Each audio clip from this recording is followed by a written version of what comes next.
The goal of this video is to discuss what it means to be neurotypical. And this is a question that's actually interested me for a very long time. And um, it might seem like an odd question because there is already a very short and concise definition of neurotypical that's available just with a quick Google search. So copying that here, it is people who have brains that function in a similar way to most of their peers. So people who have similar social communication preferences, executive functioning, emotional regulation, etc. But despite having that definition on hand, I still think it's really interesting to try and conceptualize what it means to be neurotypical. And part of the reason for this is that we have very clear definitions of different types of neurodivergence. For example, as an autistic person, I'm very aware of what a lot of my autistic traits are. There's lists describing autistic communication. There's research on autistic communication. And also society will just point out traits that are different frequently. So I've been reminded plenty of times throughout my life that I rock back and forth, for example. But I found that neurotypical people often may not have that same level of prompting or encouragement to think about their own communication and preferences and traits. And my personal conjecture is that if everyone, neurotypical people included, were provided with more understanding and awareness and reflection on their communication, it would be beneficial for themselves and also for those they wish to communicate with. So to be a little bit more concrete about this, you can imagine a situation where there's two people in a conversation, one person who has a neurodivergent trait. So this person really enjoys info dumping or talking in depth or at length about topics they're very enthusiastic about. And maybe this person can participate in a conversation where the topic is frequently changing and where there's not a lot of extensive discussion on each individual topic, but it's not their preference. You could have another person who's just has completely inverted preferences of that. So maybe this person really enjoys conversations that go back and forth a little bit more, that change topics more frequently. And while they technically can listen to input dumping, it's something that requires more mental energy for them. And so this person would probably have a more typical trait in this regard. I think what happens all too often in current society is that someone who has a typical trait in this regard might not even really be aware of it. It's not something that they have to think about very much. It just kind of blends into the social default. And so when they come across someone who does input dump or talk more extensively, the initial reaction might be to be taken aback. In some cases, they might have judgment towards the person in a conscious way. In other cases, they might just feel uncomfortable or feel like the conversation is not a good fit or feel like the person is odd and end the conversation. And of course, that's not going to be true for every neurotypical person, but this is something that I think does happen relatively frequently. On the other hand, if both people have a lot of understanding of their communication style and also understanding that not everyone is going to share that communication style, that can provide a really good framework for bridging these gaps in communication. I think those of us who do enjoy input dumping a lot, often as we build up awareness of that, we also build up awareness of how we can sometimes build those bridges for friends who might have different conversational styles. And I think if neurotypical people are encouraged to build up that same awareness, it can be beneficial. I should probably put a disclaimer that I'm not neurotypical. I'm autistic and also neurodivergent in other ways.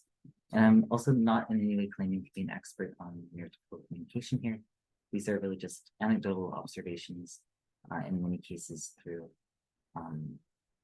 my life. And I would be very happy to hear any feedback from others with different insights. And I think it's also worth noting that there's a variety of reasons why someone might think about their communication. So someone might not necessarily identify as neurodivergent, but might be in a situation where they do feel like their communication is often scrutinized or pointed out to them for other reasons. For example, someone who is an international student might feel like their communication is frequently pointed out with regards to cultural differences. And so I just want to mention that as well. So to begin with the specific signs, some social indications that someone is neurotypical, and these are a little bit more geared towards, or these are a little bit filtered through the lens of autism. I've tried to include traits for neurotypical individuals more generally, but a lot of these are just signs that someone might not be autistic specifically. Firstly, preferring to interact with same age peers for the most part. So a lot of times neurotypical people certainly can interact with those who are older than them, much older and much younger than them, but really strongly prefer to interact with people who are very close to the same age. Whereas, for example, an autistic person might often enjoy growing up having friends that are quite a bit older than them or mentoring children who are younger than them. Neurotypical people often do find it relatively easy to communicate through body language, facial expressions, etc. in a lot of situations. Personally, I think that this is actually one of the most interesting and actually really neat parts of neurotypical communication. Eye contact can certainly also be part of this as well. Neurotypical people will often have a pretty intuitive sense of unwritten rules and find that these social rules or expectations just make sense. So, for example, trying to figure out how many questions to ask someone, how much depth of a response someone is expecting in a typical situation. These kinds of things are often intuitive for neurotypical people. And so they may not really ever go through a time in their life where they are trying to methodically learn or understand social rules or expectations. I think that the flip side of that, and where there can be a challenge, is that sometimes neurotypical people can struggle with direct or blunt communication and can also sometimes be unaware of these unwritten rules. I think perhaps an imperfect analogy here is if you're learning a second or third language, despite having some struggles that someone who grew up with that language is unlikely to have, you might in certain ways have a better understanding of how to learn it because you are learning it later in life, and so you're learning the rules specifically instead of just absorbing it and intuitively things. And so that I think that struggle can in some way be reflected here as well. Neurotypical people will often have a preference, or in some cases a need for small talk to begin a conversation, and it seems like sometimes they can struggle if a conversation starts suddenly, or if it is quickly brought into more of a deeper topic or more personal conversation or question. The sixth one is very much anecdotal. I have no research to back this up, but I have noticed that oftentimes autistic or neurodivergent individuals are able to thrive quite well with remote work, and to some extent the flexibility that that brings and the sort of ability it gives you to customize your environment and create an accessible environment. On the other hand, sometimes neurotypical individuals might struggle with that and maybe are very used to in-person work or have a preference for in-person work. Perhaps like really needing that more typical in-person interaction to maintain and build workplace relationships. And of course, this is all going to vary from person to person, both for autistic and neurotypical people or neurodivergent people more generally. Neurotypical people will often also relate to some extent to the default of what situations are considered difficult or easy. So, for example,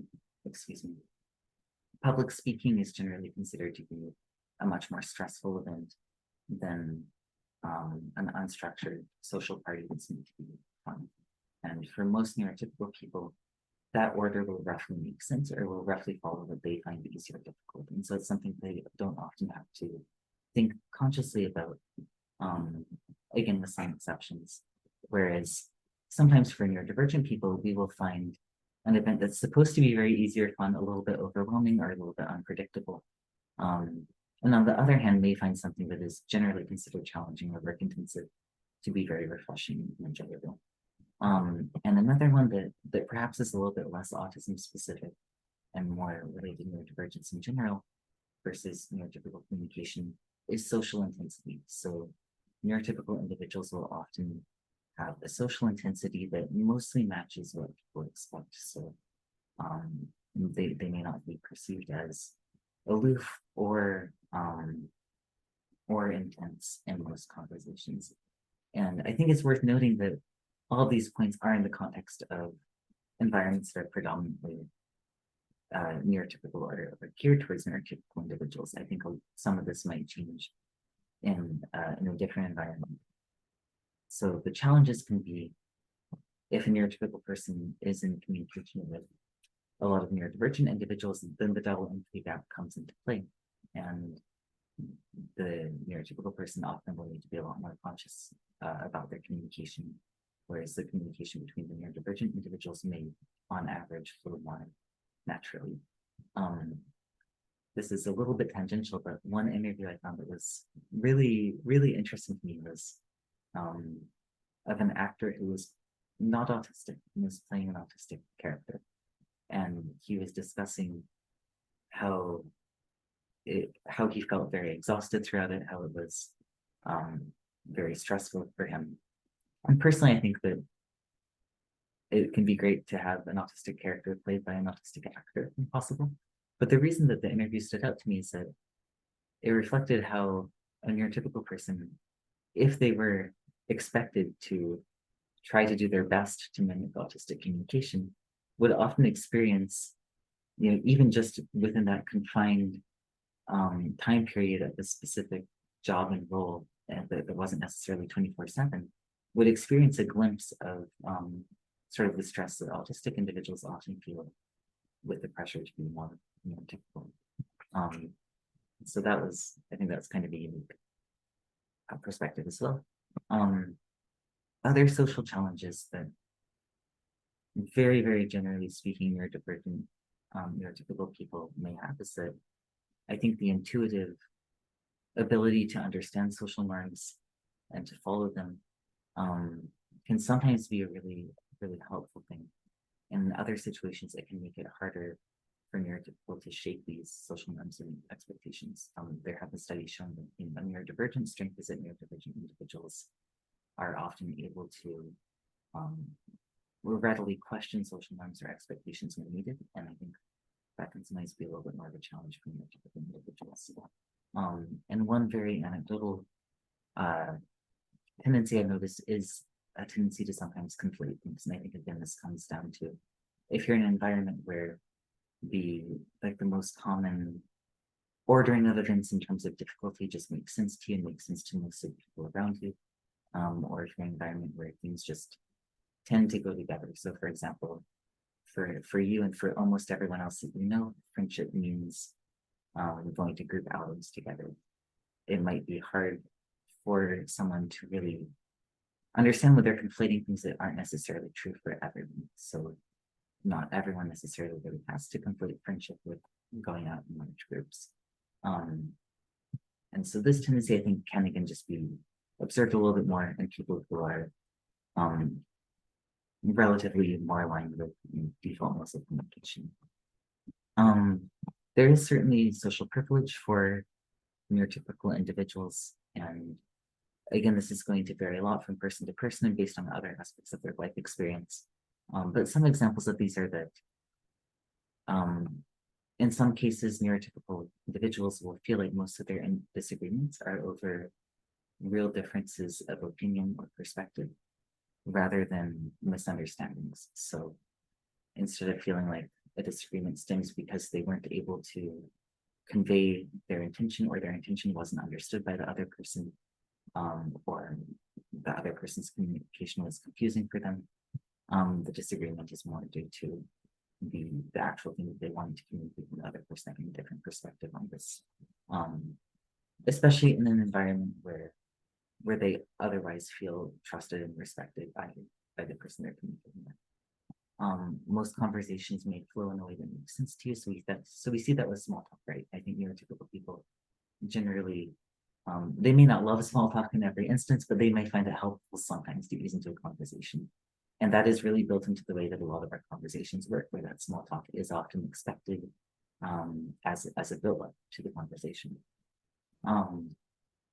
Generally, if you haven't been bullied for your eye contact, facial expressions, body language, intensity, attention span, how you're perceived to be focusing or not focusing in the conversation, the more that your communication seems to be accepted, the more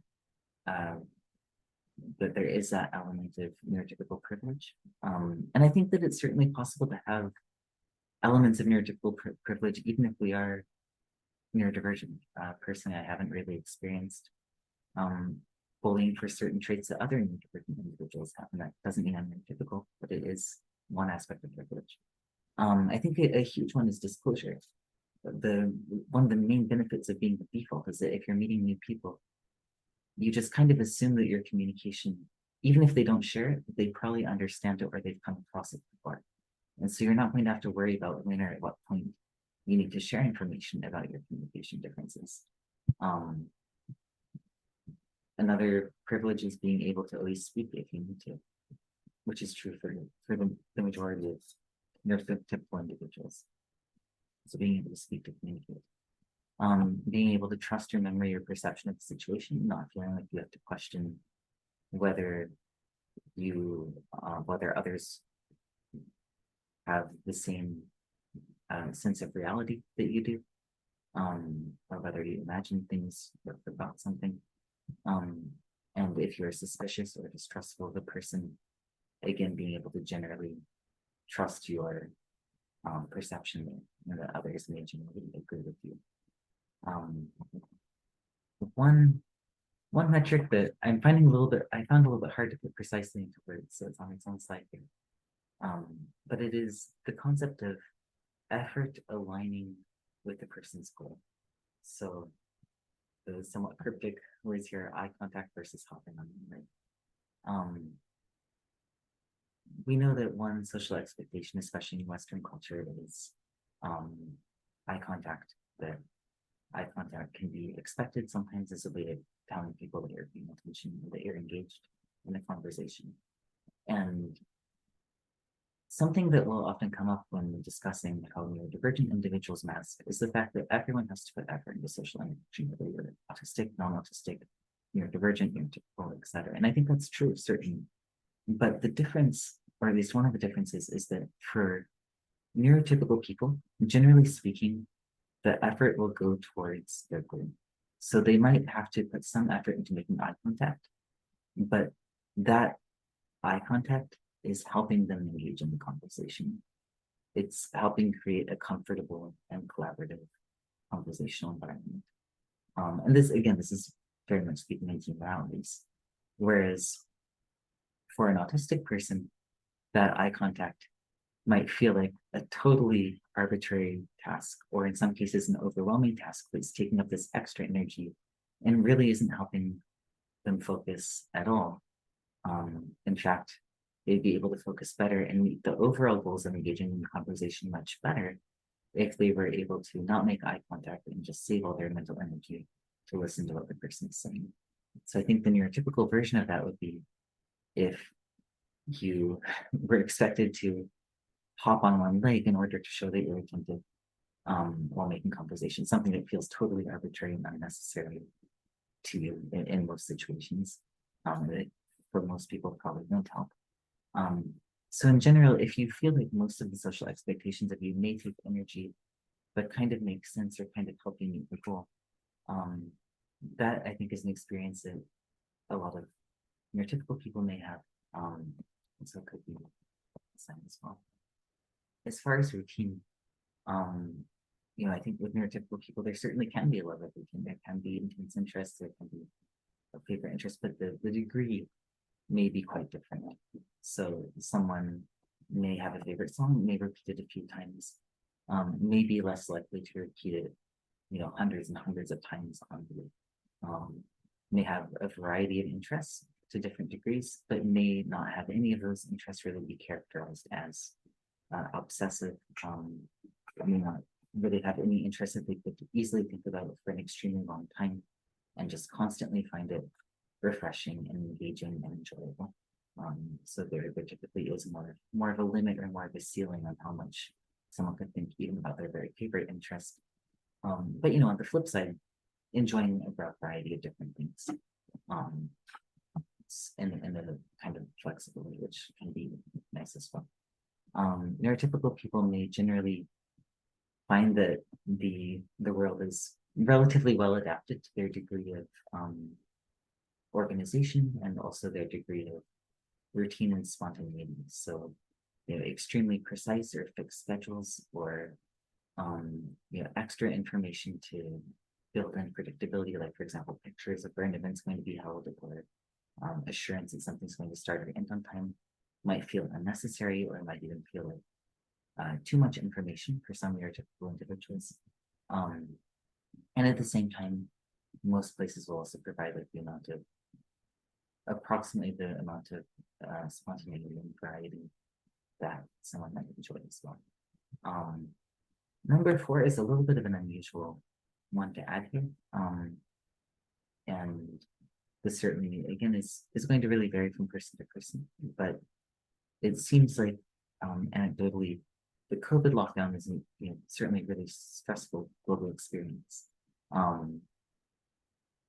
Anecdotally, there are more autistic or neurodivergent individuals who found elements of a silver lining in that experience, with being able to escape from some of the social pressure and some of the sort of daily overwhelm and expectation during that time. Whereas for neurotypical individuals, it seemed like the switch to remote work and the sort of removal of spontaneity and in some ways a forced routine was extremely difficult, in addition to the difficulty of it overall being a very stressful time with a lot of health concerns for many people. And so in general, like if you think about times where you were like this, or another time where you were suddenly thrown into more of a routine than expecting, or more of a monotonous life than expecting, if that was really just stressful, that could be a sign that you may have more of a typical response to routine and spontaneity. And I think also normal unexpected changes or delays are probably less likely to cause intense anxiety or throw off someone who is neurotypical. With emotional regulation, neurotypical people may be more likely to be able to tell what they're feeling if they think about it. So identifying emotions, identifying physical sensations may not be as challenging. There may also be, relatively speaking, less embarrassment or fear when explaining your emotions. So if you're talking to someone that you generally trust in a setting where people often share a little bit more about themselves in their life, you may not feel worried that if you open up, that the person will really view you differently, will judge you, will think that you're overreacting, or will be afraid of you. And that doesn't mean that there will never be embarrassment. I imagine that every person in the world has felt emotionally vulnerable at some point in their life. I think it's more about the fear that someone might entirely shift their view of you kind of on a regular basis due to the intensity of their emotions or what they're feeling. If you're sad, depending on the circumstances that cause it, that there may often be something that can cheer you up, that you won't necessarily feel the sort of an unshakable, really persistent sadness. And also not necessarily having to feel fear over sort of unexpected items or situations that others might not necessarily be bothered by. So for some people, there can be specific items that bring back traumatic memories that can be very, very difficult, or can cause like the feeling of being very shaken up, or other sometimes challenging emotions. And so being able to kind of go through life without really having those concerns or considerations can be a privilege in all of this. The fifth one is perhaps a unique one, but being able to enjoy being happy or excited. So just taking happiness or excitement for what it is, and not really having to worry about whether it's going to potentially continue to escalate into something like mania, or something that could be more stressful or harder to manage. And somewhat related to that, but not really worrying about uncontrollable emotional events like laughing, uncontrollably crying, uncontrollably experiencing a panic attack. Um, just I guess like one example would be if you go to the grocery store, if you go somewhere, like the main worry just being getting the groceries and getting out, and not really worrying about people looking at you, people you know, potentially judging you if this were to happen, if you were to have a panic attack, if something else were to happen. And again, this is going to depend a lot on other experiences that people have had as well. And then the seventh one is your emotions generally being considered proportional to a situation. So someone who gets anxious for a public speaking event and then feels very relaxed on the transportation back home is going to have an experience that is probably going to be pretty relatable or understandable to their peers. Whereas someone who feels very calm while they're speaking in public and then becomes really, really nervous when driving or trying to figure out how to do public transportation home might really be having the same emotional experience on average, just in a shifted way. But that experience might be invalidated or viewed as confusing to other people. And so I think that is also an area where neurotypical people definitely experience a level of automatic understanding that neurodivergent individuals aren't always, unfortunately, provided. And the last area is sensory experiences. So a common one is, again, just being in the majority, that most people can understand when you don't like something, that you can usually tell if you're hungry and thirsty, and that it may also be easy for you to answer questions about physical pain.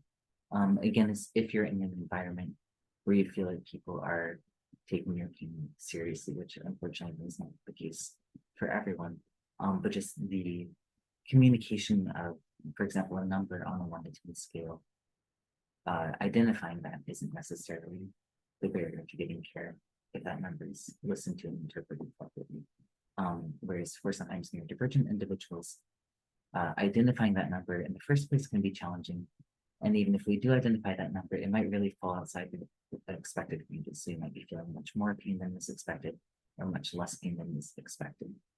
So if you do feel like your physical pain generally is easy to identify and kind of falls within that expected range, that's more indicative of typical sensory experiences. And I think this certainly is not going to be true for everyone with typical sensory processing. There are people with typical sensory processing who are very understanding of how others can have a different perspective.